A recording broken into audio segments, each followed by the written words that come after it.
Hello, welcome to the Wildline podcast. I'm your host, Dan. This is a podcast about movies and how much money they make at the box office. So I'm doing the show a little bit earlier than normal today. I decided, estimates come out around early, sort of late morning Sunday. It's about 11 a.m. here, Central Time, in the United States. So the estimates just sort of dropped in the last hour. So I figured, why don't I just do the show now instead of waiting until Monday night? Because I kind of do want to get into the pattern of doing a weekend review show and then doing a preview show. Just because I'm really excited about this stuff. I go through like ebbs and flows of my passion for doing the podcast, just because obviously I don't get paid to do it, but I really enjoy it.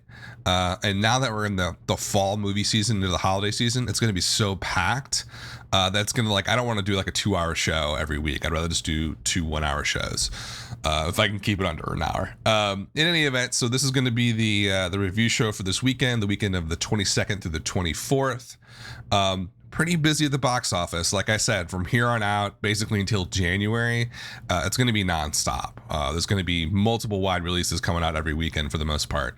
Hopefully we never relive what happened this August, which was the most boring time of the box office I think I've ever seen. Okay, so let's talk about the weekend. The estimates are in, and they seem pretty much in line with what people had thought was going to happen.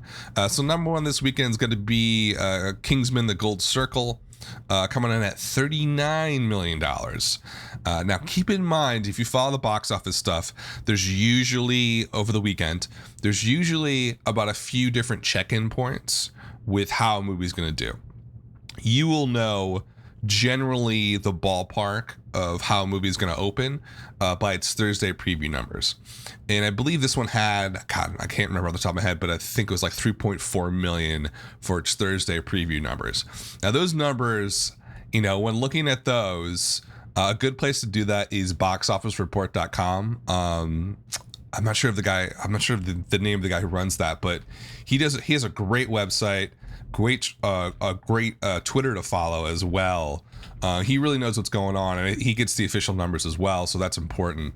But he has a great couple of charts on his website that I don't think I've seen other places, so I always go to his website to see them, and that's boxofficereport.com.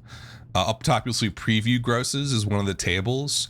So what he does is basically he takes the preview numbers and then lists out what they do opening weekend. So it's a really good way to reference, what's going on and what a film might do based on its Thursday night preview numbers. He also does the Friday preview numbers, because remember, that's all changed. Like, God, I don't even remember when it changed, but they used to do quote unquote previews 12 a.m. on midnight on Friday, right? And that had been going on, I feel like, for a while. But then it shifted over, God, I want to say like 3 or 4 years ago. I want to say like back in like 2011, 2012-ish. Things started shifting over to Thursday nights, which is really cool. I really like that idea. I don't know why I like that idea. It just feels like Thursday feels like a good night to preview these films. Like the whole Friday night at midnight, like it's fun and it's cool and it makes sense for like super, super big films like a Star Wars or like an MCU film. But a lot of movies don't really kind of need or deserve a midnight sort of opening. And I think the Thursday sort of night previews is a good way to sort of let people see the movie before the mad rush sometimes. Because they don't do they do okay on Thursday night previews. They don't do super well. Like Kingsman did $3.4 million. And that, extrapolate that number to what you think it's going to do for the opening weekend, and you're looking at, like, based on the numbers here, you were looking at about, I was going to say mid 40s. Ghostbusters did 3.4 back in the summer of 2016. That opened up at $46 million for its weekend. let's see what else. That was a 7 p.m. Thursday as well. Conjuring 2, same opening, 3.4 million for the previews, opened at 40 million bucks. The Purge, 3.4 million, opened at 34. So what you'll notice is that it's kind of all over the place, but it does give you a general idea of how this movie is going to do. So that's the first check-in point, is Friday morning at about 9 a.m. Central Time, 10 a.m. Eastern, is when Deadline or whoever will put out those preview numbers. And I guess they're straight from the studio, so it's not like they have an exclusive or something, but like the studios sort of release those numbers to who they want to. And then that's a whole PR thing too. Like, you'll notice sometimes that they're very delayed, right? Sometimes it's not until 11 or noon on Friday that you get a preview number. That can be good or bad. Sometimes it's like, we don't really know. We're still sort of, it's like the whole quote unquote, we're still counting, which I think is kind of bullshit. And sometimes they just don't want to say, because it's so bad. They're just like, oh man, do we have to tell people what these preview numbers are? Just because, the moment, that's the first realization, or the first concrete data on how well a film is going to do, is those preview numbers. And you really can extrapolate a lot. You can't pinpoint how much it's going to make, but you can draw some interesting analysis from those numbers. For instance, let's just use an example. When Kingsman came in at 3.4, the box office nerds were like, okay, that's decent. That's not amazing, but it's not terrible. So you could tell right away it wasn't going to flop, which is a big thing. Like, it's the first proof that it's not going to flop, but it's also not going to super break out. Like, that's sort of what you got from that 3.4 number. I was thinking, okay, 3.4, I'm looking at the other examples. I think it's got to do at least low 40s, mid 40s, based on what I'm seeing. Things working against Kingsman. The fact that it is a sequel, it's super long, and its Rotten Tomato score is not great. The Golden Circle had 51% on Rotten Tomatoes. The audiences liked it a lot more than that, or a little bit more, 75% on Rotten Tomatoes. Cinema score for Golden Circle was a B+, which is okay. Not great. Definitely want to get the A- A range, but B+ is sort of like, whatever, it's fine. So based on those preview numbers, it was looking like 40s. Deadline did, and then there's another check-in point, usually middle of the day Friday, a little bit later Friday through Friday night, that basically says, how is it doing for the Friday? Right, and the numbers coming in for the Friday suggested that Kingsman was going to do at least mid 40s, maybe even higher than that. But as you go in throughout the weekend, the other check-in point is usually Saturday midday, maybe a little bit later, and then they kind of go silent until the estimates come out, because nobody's working on like Saturday night, right? And so everything was indicating that this was going to easily get over 40 and probably do mid 40s. But something happened in that Saturday time frame. I think the Saturday numbers started coming in, and they realized that, oh, wait a second, like, this is not doing as well as we thought it was going to do on Saturday.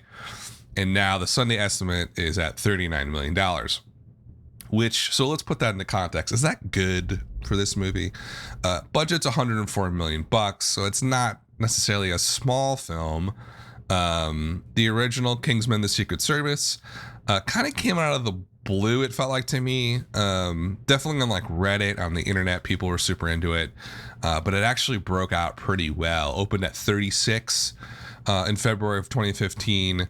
Ended up at a really healthy 128 overall.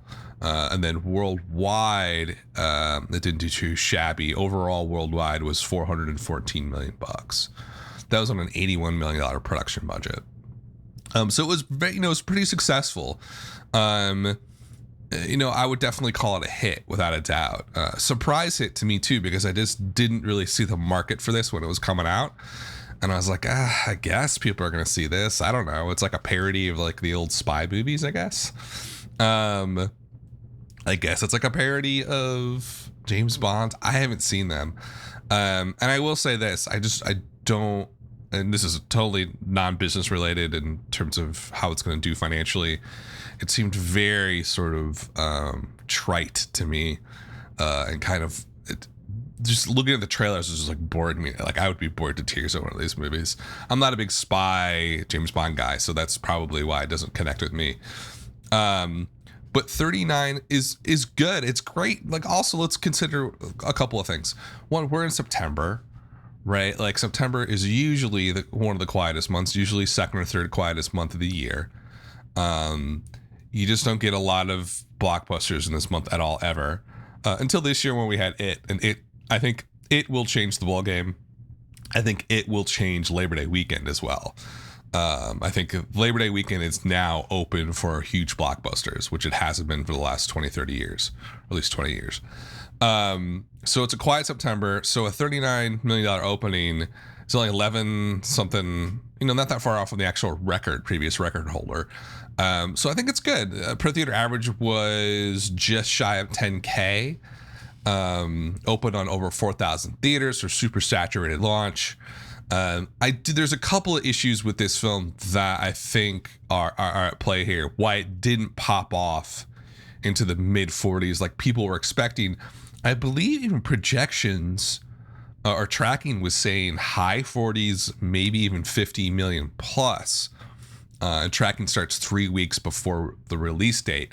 So there was a disconnect here. I don't think Fox, the studio, thought it was going to do 50 million bucks, but they probably thought mid 40s. So something happened, right? Like, what do we think happened here? Like, it didn't open that much higher than the original, which with a series like this, you would hope that the sequel, because the original was so popular, not only do you have that audience who saw the original in the theater, but you'll also have the audience who saw it on VOD, who saw it on HBO, who saw it on streaming. So you have a much bigger audience than you did before going into the original film.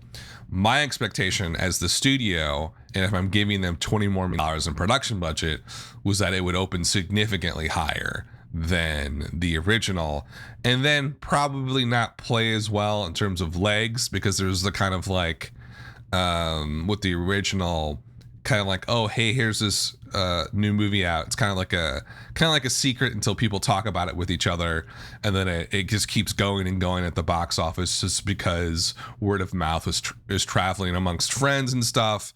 And so not everybody's going to rush out and see it right away because they're not aware of it. They don't realize that it's good. That's not really the case with a sequel, right? Like everybody knows it's coming out. Everybody knows what it is. And so people are going to go out and rush to see it. So you'd even want that opening weekend to be that much higher. Like I would want it to be, if this was my studio, I'd be like, I at least need to be in the high 40s, low 50s. Just because it's not going to last as long as the original now, right? Because everybody knows what it is. There's no more sort of hidden secret sort of aura surrounding this film, right? So it's opening at 39. The quality, so you got that issue, right? The multiplier is going to be lower. It's going to pop off more opening weekend and sort of more quickly fade away, right? That's an issue that they're going to contend with. The quality doesn't seem to be that great. 51% on Rotten Tomatoes with the critics. More alarming to me, I don't think this is, the original had a pretty good rating from what I remember. Of course I could look that up, but I'm fucking too lazy to do that. So critics were definitely mixed. Top critics were even more harsh. Okay, 29% with top critics. That suggests a very poor quality film here.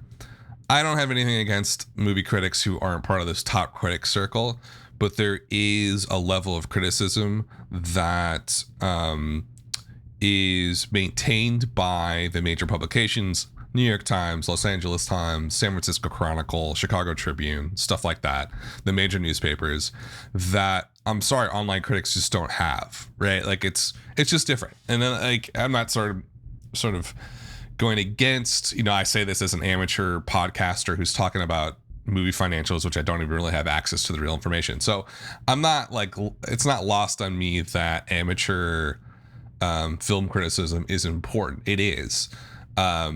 But I have noticed that they tend to be, and sometimes are easily swayed by spectacle, especially when you're talking about comic book movies and stuff like that. Like, they easily get caught up in the hype, where I think, the sort of the stereotypical stodgy, middle-aged dude who's writing for a newspaper just isn't. And so I don't know if that's like good or bad. I just feel like the criticism at some of the papers is still significantly better than a lot of the online, we used to call it, like, it'd be like blog criticism. It's not really blogs anymore, to be honest. Because these people have like YouTube channels, podcasts, like me. It's like they're all over the place. So it's not just like somebody opening up a blogger and writing something. Plus, Rotten Tomatoes doesn't really, they screen their reviewers. Like, I'm not really sure like how screened they are, but there is a screening process. They don't just let anybody onto the sort of Rotten Tomatoes score thing. So what this suggests to me, long story short, is that the more established professional critics really, really dislike this movie. And the ones that I have seen or read, the reviews of this film have been pretty vicious.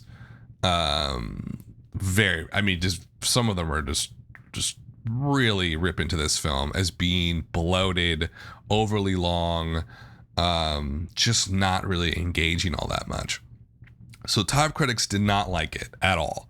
Average rating was 4.4 out of 10. That's absolutely terrible. All critics, 51%, right? That's concerning, but it's not like, it's not gonna, well, I don't know. It could really, really hurt the legs on this. It could really, move this from a 3x to a 2.5x. That's the power of Rotten Tomatoes. It's usually not in the opening weekend so much. It's in how many people are going to come out and see this movie over and over again. The movie industry has a point, because they've been complaining about Rotten Tomatoes. There's been a ton of articles this year from major publications about how Rotten Tomatoes is influencing the industry and how the industry doesn't like it. I look at movies like Baywatch and King Arthur and Transformers, who all just, critics go savage them, especially Baywatch, just savage that movie. And I feel like it really, really hurts the legs of those films. Hell, Fandango has the score right next to it these days. Like, so if I go to look up a movie and buy a ticket, there's the Rotten Tomatoes score. That has to have some power. Not to get into the whole, well, why is Hollywood complaining when they make bad movies? Like, that's the side that I'm on. It's like, if Kingsman was a well-made movie, on sort of obviously what happened here is that it was overwritten.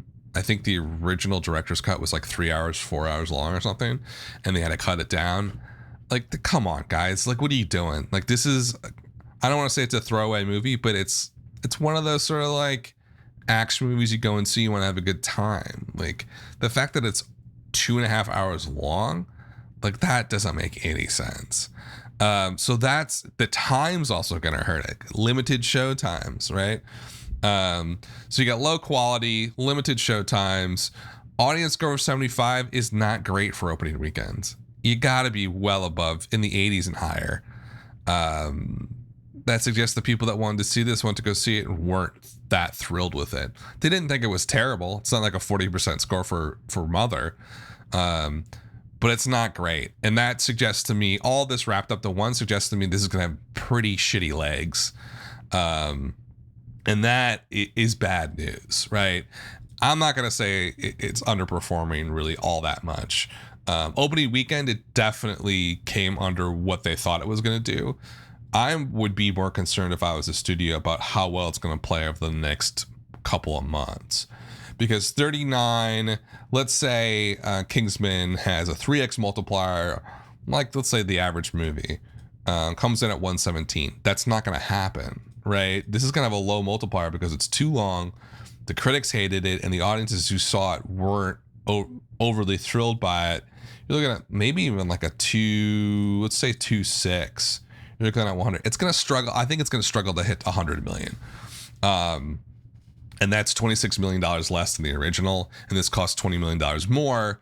and they spent a ton more on marketing. I can just tell you that right off the bat. Like if the original cost $50 million to market in the US and Canada, this one costs 60, maybe even 70. So it's going to be, it'll be profitable probably. I'm not going to say it's not going to lose money, but the return on investment is going to be lower, I think. And they're not. Fox is not going to be happy, and that means the series is probably over. And that's just the reality of the business. It's like unless you're increasing the money that a studio is making per dollar spent, it's a ratio. It's not just, flat out cash. It's like they want to see the ROI go up per dollar spent. It doesn't really make a lot of sense to do another one. I'm not that upset about him because I didn't like I didn't really care for the original and what it's all about. That's my stupid opinion. That doesn't really matter that much. The opinion that does matter is people seeing it, and there's not a ton of people who are going to come out and see this from just the general mass audiences. So it's gonna. I think it's gonna fail to hit $100 million. That's gonna be my guess, right? And I'm saying poor legs essentially because of poor quality, and an overly bloated runtime, and apparently a script that is just way too much, completely overwrought and overcooked. And so people don't like that shit. They don't like, this never should be more than about 100 minutes long. Like there's just no point in doing that. It is, comic book movies tend to have this sort of issue, MCU and DC as well. These super long runtimes. I just don't get it. People will be happier if it was shorter and just more concise.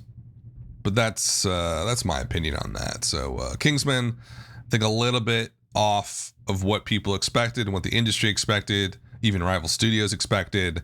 And I think it's kind of doubly bad. It's not just like, oh, it's a little bit off.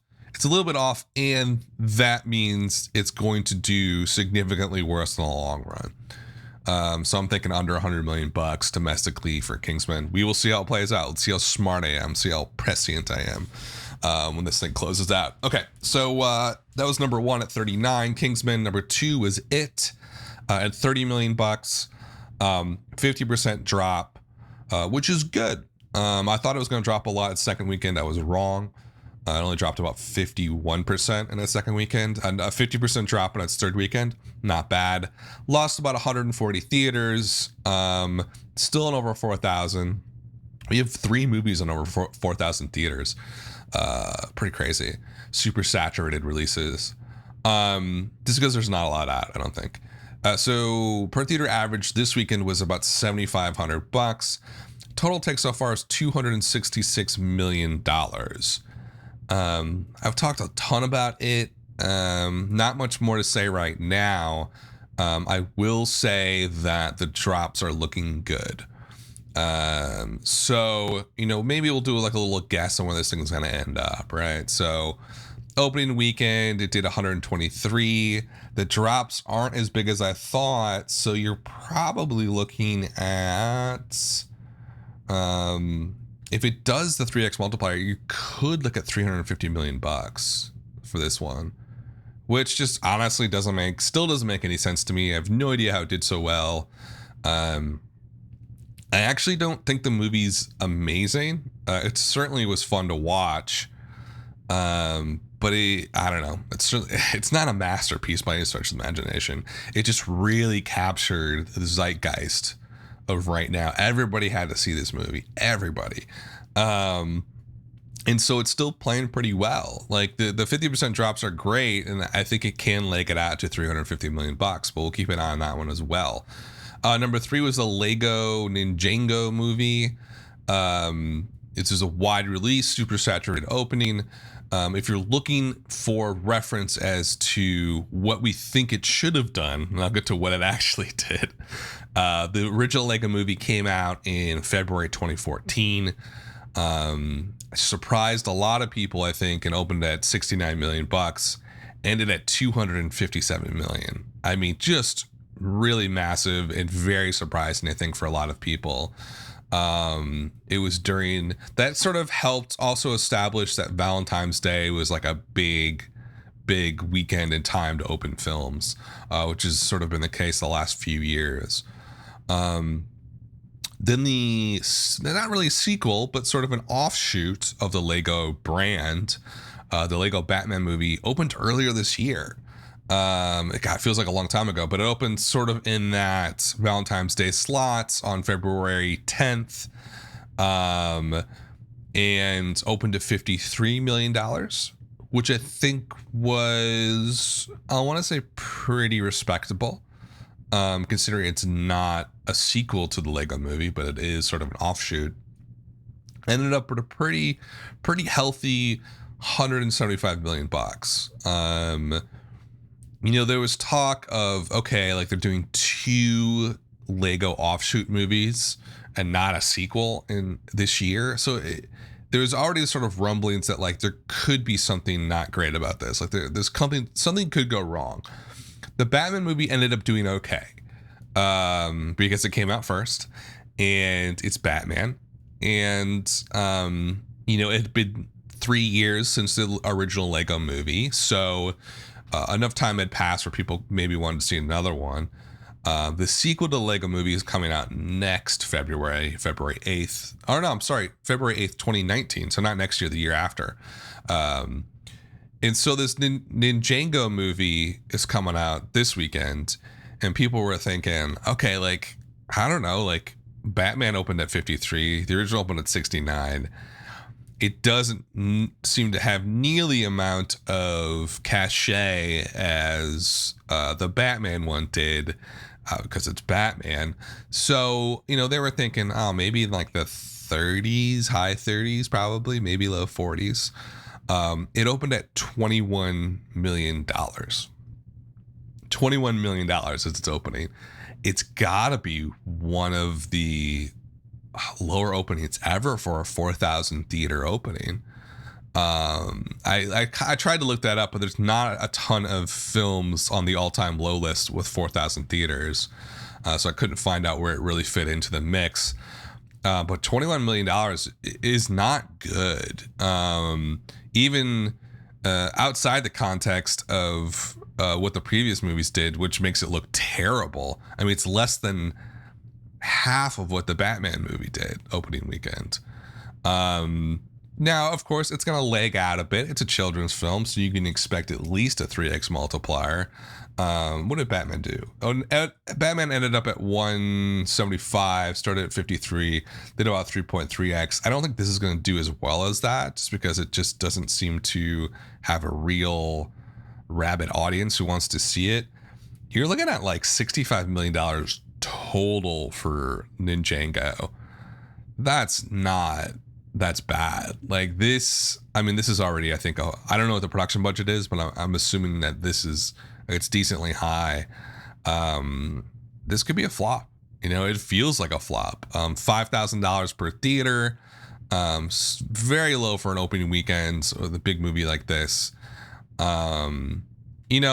Quality wise, it was also really suspect. The Lego movies did really well with the critics, both Batman and the original. This one did 53 on Rotten Tomatoes with all critics. I believe they held the movie too, maybe till the last second for them to review, because there's not a ton of reviews, only 66 reviews. Top critics gave it a 43%. Again, there's a discrepancy.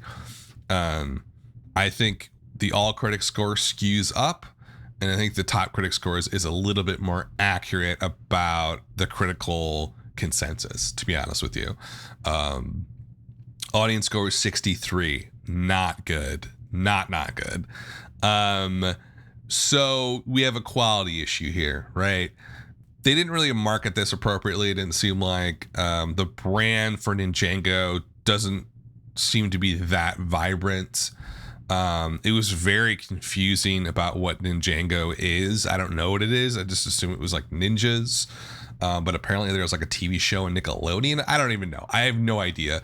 It just wasn't very clear what the narrative about the movie was going to be.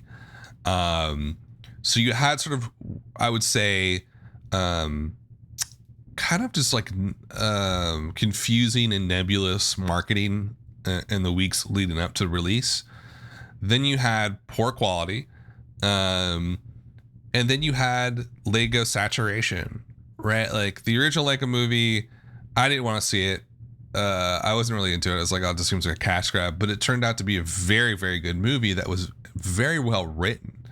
The script was super tight and funny and really interesting.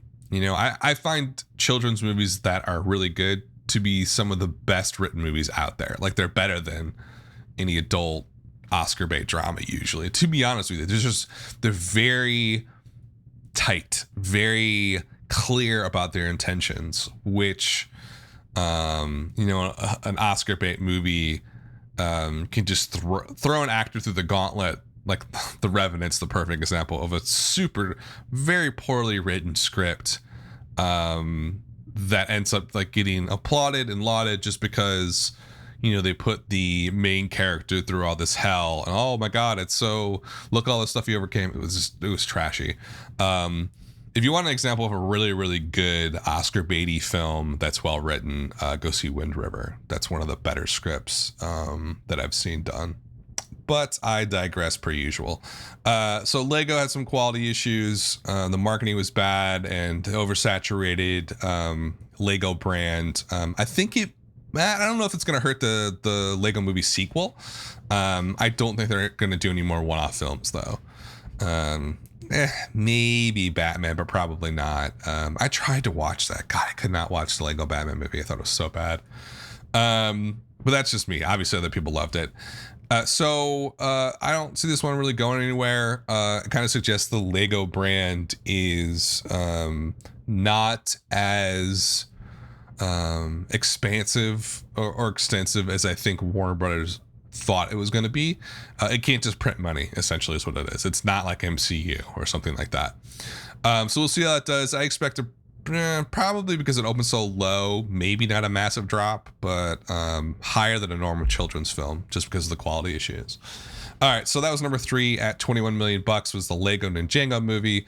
Number 4 was American Assassin, 6.2 million, very high 58% drop. Wow, I did not expect that for this movie.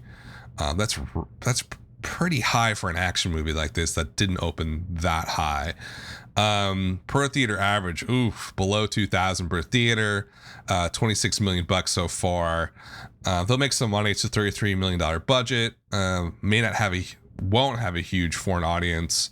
So I don't know, maybe they'll struggle to make money. This one's not that surprising. It seemed just like a lesser film overall. It was open. This is your typical September performance, right? This movie opening in June or July or March would have done significantly better. It just played like a normal September. Kind of opens lower, not doing very well. And now you have you have Kingsman, you have a lot of different movies that are probably competing for this audience. But it didn't seem like a top tier movie, and that's why they dumped it in September. So that was number 4. Number 5 was Home Again, 3.3 million. Great drop, 36% drop. I thought this one would drop pretty well. Per theater average and third weekend is $1,200. That's not great. Total take so far is $22 million. Very low budget on this one, only $12 million to make. Open Road Films, I think any other studio puts out Home Again, it does double this, maybe even triple this. Open Road just got bought. I don't know if they're going to be in existence for much longer. I don't think they are. So number 6, the last thing about Home Again is, if another studio put it out, it would have made a lot more money. It's also a rom-com. Rom-coms are just like the lost dead genre right now and have been for the last 5-6 years. Maybe somebody can resurrect it, but Home Again's not going to. Number 6 was Mother, when I talked about it at length last weekend. 3.2 million, 57% drop. That's actually not nearly as bad as I thought the drop was going to be. I thought we were talking mid 60s, maybe even up to the 70s, or not 70s, but probably 70% drop. $1,300, $1,400 per theater. this weekend. Total take so far is 13.4 million. I really talked about this one a lot last weekend and why it was such a mistake and why it's going to hurt Aronofsky and Lawrence's career. I think it will. One thing I'll say is my mind's been blown by how little people understand the allegory of the film. Like, I don't know how you go and see that movie and not get that it's an art film metaphor, right? Like, it's like we all took literature in middle school and high school. Like, it's not rocket science. Like, when people go in there and don't see that it's a parable about the Bible, like, what? I don't know. Some people are like, who've seen it, like, oh, I can't tell you that what it's about. Like, it's so obvious throughout the entire thing what it's about. Like, I was raised Catholic and, confirmed Catholic and all that quote unquote fun stuff. But I have zero understanding of the Bible. Catholics don't read the Bible. The priest does, remember? That's how we work. So I don't really have a good understanding of the Bible, but it's like, it's the most famous stories from the Bible put on screen. And that's it. That's the allegory. That's what it's all about. And the fact that people are seeing this and not seeing that, I just don't get it. It doesn't make any sense to me. I think they very much, they marketed this wrong. They put too much money behind it. It was a terrible idea from the start. And then they overestimated the audience's ability to understand what they were trying to do. And that's completely on them. Like, like I said last week, this film could have worked if it was made for $5 million, made with unknowns, and released in art theaters, and that's it. It would have worked, I think. I think it would have been really interesting. But as a mass release from a sort of major studio, no, terrible idea. I expect Mother to keep dropping pretty poorly here, and it'll be out of theaters before you know it. Number 7 was Friend Request. This is a strange one. I came across the trailer, I want to think a few months ago. Nobody can tell if it's a sequel to Unfriended or how it's related to Unfriended. I don't think that it is related to Unfriended at all. It seems sort of like a copy. The girl from Fear the Walking Dead, she's the lead in this, I think. 2.4 million this weekend on 2,500 screens. Oh man, sub $1,000 per theater, folks, on its opening weekend. That is rich, just awful. Everybody sort of saw this happening though. This distribution's from a tiny, small new company. I believe it was already released in Germany last year. I don't know what the plan was with this. I don't know. Maybe they put too much money in the production budget and wanted to get it out into theaters. And then just decided not to market it. It doesn't make any sense. You cannot put a product out there. You can't put a product on the shelf without telling people that it's there. They're not going to find it. Nobody finds products that way. And I think they made a big mistake trying to release it. They should have just put it on VOD, to be honest with you. Although, folks, we do have a couple examples this year of kind of like VOD movies or movies meant for VOD. Doing well in the theaters. The big example would be 47 Meters Down, which made $44 million. Same company too, as same releasing company as Friend Request. So, which it's listed as, I gotta figure out what the name is here. Oh, Entertainment Studios. Maybe that's like their thing. Like they take like kind of like the trash heaps of film production. And not to say that these films are terrible, but they're not top tier. They're not even B tier. They're just sort of like C. They're like C or D list movies that were meant maybe for VOD, or they weren't good enough to release. And this company is like taking them and trying to put them out there. 47 Meters is still playing in theaters, by the way, folks. Still playing in theaters. The Friend Request was not a success like 47 Meters Down. And I think a lot of that had to do with marketing. There just wasn't a lot of good marketing for it. It'll disappear almost immediately. Number 9 was Hitman's Bodyguard. It's the 6th weekend, folks. Still sticking around. 48% drop, 1.8 million. It's starting to lose a lot of screens. $908 per theater average. Somehow legged it to $73 million so far. God, I mean, this is just that him and his bodyguard was your typical August release. It was like super quiet out. There's nothing coming out. They put out this action movie that had a couple big stars, but it's not very good. And it somehow legged it to $73 million. Whatever, is what it is. Number 9 was Stronger. 1.7 million. Only opened on 574 screens. I think this is the Jake Gyllenhaal sort of veteran comes back who's been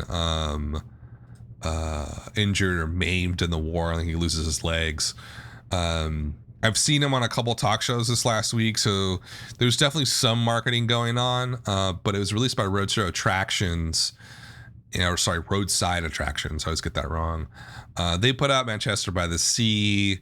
They put out Beatrice at Dinner.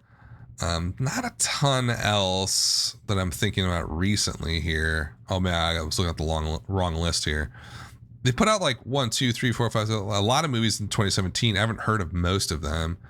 Man, they really do put out a lot of movies. Crazy. None of them seem to do very well. Their top grosser so far is obviously Manchester by the Sea. They put out Mud. They put out Mr. Holmes. Sorry, I'm like going through other movies because I don't really know them that well. Love and Mercy, that was a good movie. Friends with Kids. Winter's Bone, interesting. Skeleton Twins. So they definitely released some. They're definitely on the art house sort of side of things. And so with Stronger, it did okay. 3,000 per theater. 1.7, 1.8 million. I don't get it. I don't get it. I don't get it at all. I don't get why. Obviously, this is a movie with a message, and so maybe it doesn't matter that much for some of the people involved how much money they make, because it's getting a story out there that they want to be told about men coming back from the war and being injured and trying to deal with not only their physical injuries, but also their sort of mental injuries. I'm assuming that's what this is about. I just, like, based on the stuff that I saw, and I have to look it up because I'm not going to sound like a freaking idiot. Yeah. Oh, no. God damn it. This is about the Boston Marathon thing. I'm so stupid. Usually I would cut that out, but I'm not going to cut that out because it was so dumb that I'm such an idiot that I think he's like a war veteran. No, it's about the Boston bombing. God. Ugh. I should know that. I saw like the trailers and stuff for this. I don't know why that I blanked on that. Oh, you know why? Because I was confusing Stronger with Thank You for Your Service, which is coming out in a couple of months, which is about the Iraq-Afghan wars. In any event, folks, it's all interrelated somehow, right? I don't know what they were thinking with this one. Maybe it's too soon. The marketing was basically nil. The only way I know about this film is because Jake Gyllenhaal's been on a couple different talk shows talking about it. I think he's on like Morning Joe or something. And the Today Show and stuff like that. So yeah, I don't know. I don't know what they were thinking. 1.7 million is not terrible. 3,000 per theater is not bad for a movie like this, I guess. I don't know. This should have been a Netflix movie. This should have been an HBO movie. I feel like more people may have seen it and it would have got better marketing. In any event, number 10, Wind River, 1.2 million. Ooh, its drops are getting a little bit higher than you want. Oh, that's because it lost 1,200 screens. 50% drop. Per theater average, getting in that tough zone. $884 per theater. $31 million so far. Huge win for Weinstein. Talked about this one a lot this podcast. My early take on it was why you released it in August. Then I had a mea culpa and said I was wrong. It really played well through the quiet month of August and down through September. And I do think it's interesting. If it did not perform this well, I don't think it would be in awards contention. Maybe original screenplay. Now it has a chance. It has a chance at Best Picture. Maybe Elizabeth Olsen gets a supporting actress. She's on it for a long time though, so she may be in the main actress, and I think that's too crowded. Jeremy Renner, maybe supporting actor, main actor. I think it's gonna get some award noms now. Is it gonna win? The only thing that's going to win, or that I feel like it win, is original screenplay. But I do feel like its status and profile has gone way up because of its performance. This had only made like $9 million. It would have been nominated for nothing. But I think now the fact that it's done decently well, it's going to get some noms. That's the top 10, folks. Focused a lot on Kingsman, a little bit on Lego. I love taking a step back and saying, like, what does this all mean? Like, what's going on with the business? Like, what's happening? This is a really strong September. This is a historic September. It made it historic. But stuff like Kingsman open at 39 is huge. The Lego movie, God, I thought the Lego movie would do a lot better than that. I was thinking at least mid 30s, low 30s. I can't remember what I predicted last week. Kingsman, man, I don't know. Like, I feel that one I could see coming just because it felt like the original was a parody. And then, like, this one's just going to be more of a parody, and it's over 2 hours long. It just didn't feel like it was going to do that well in the long term, especially in the later weeks when it gets a lot busier out there. Who's going to want to go see this? Outside the top 10, Brad Status, the Annapurna movie, Ben Stiller, increased it to about 450 screens. Also collapsed, kind of like Detroit. Not as bad, obviously. Or Brad Status is much worse than Detroit was doing. But it's another failed attempt by Annapurna to sort of put out a film. It seems like an interesting movie. Ben Stiller, I think, is like in his 50s or something, and his kid's going to college.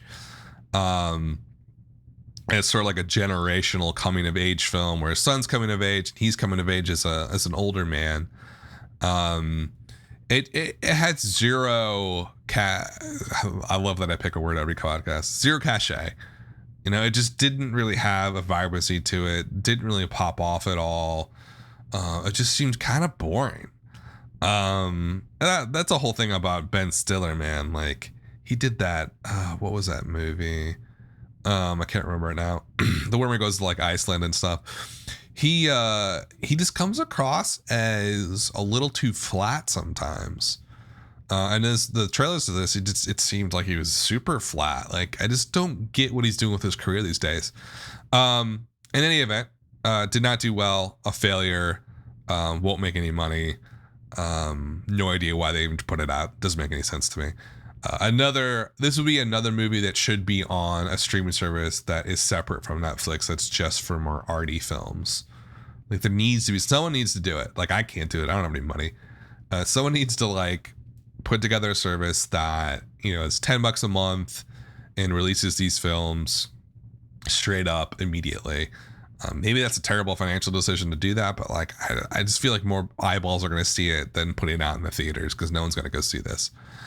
Other stuff that bigger stories that were this weekend, maybe in this last week, Battle of the Sexes. This is the Emma Stone, Steve Carell movie about the tennis stars. I forget, Billie Jean King, and I don't remember. I don't know anything about tennis, so I'm not going to try. Famous match between a man and woman in tennis. This looked really good trailer, very tight trailer. I thought, and Fox Searchlight, they're one of the better sort of indie arty imprints of a major studio. They have a pretty good track record. They tend to do well with marketing their films as opposed to other art imprints that just don't know how to do it. I think Fox Searchlight gets it. Open on 21 screens this weekend, limited release, obviously. Only $25,000 per theater. Not good. This isn't going anywhere. That's sad because I'm excited to see it. I'm gonna go see it when it comes to Nashville. But that's not the per theater average you want with a movie like this. I don't know. Maybe there just wasn't an audience. It seemed really interesting. It seems really fun and kind of just like a cool, hip, vibrant film. But maybe it's just like no one remembers that match or something. I guess it's been 40 years ago now. So I don't know. I don't know why that one failed, to be honest with you. It's got the names. It had the great trailer. It had really good marketing. It's fallen flat. That's what's happening.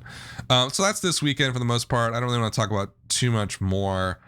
Coming out next weekend, what do we got? We got American Made with Tom Cruise, Flatliners remake, which I'm obviously going to go see in the theater. Duh.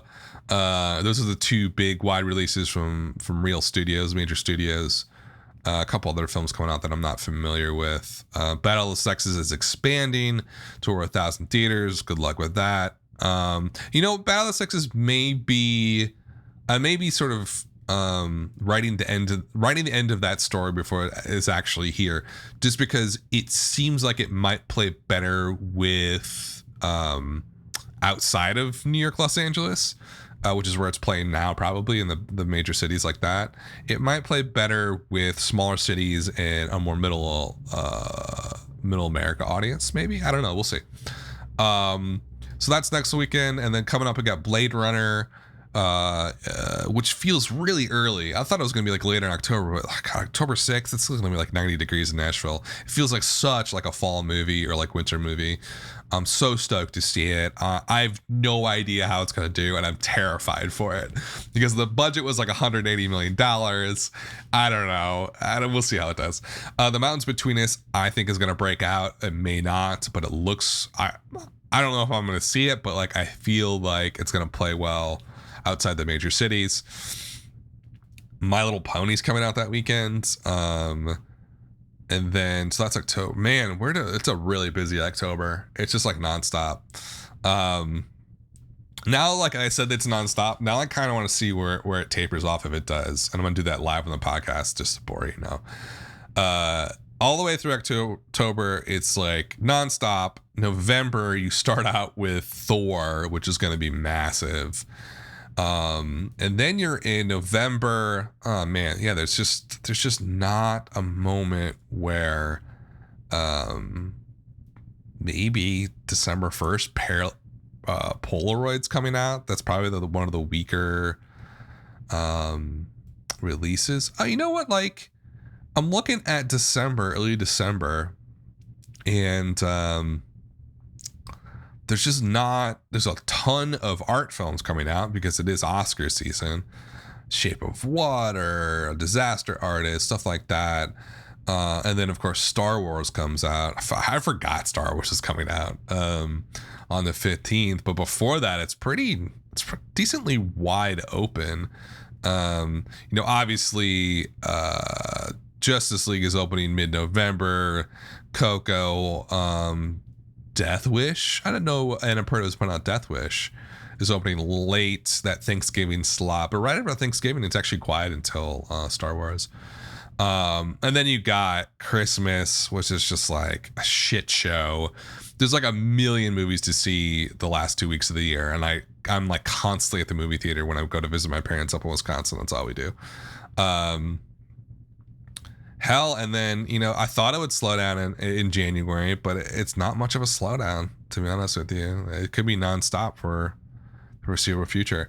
In any event, that's all I got today, folks. I will be back probably midweek, and we'll talk a little bit about what's opening this weekend and maybe do some projections. All right, thanks for listening, guys.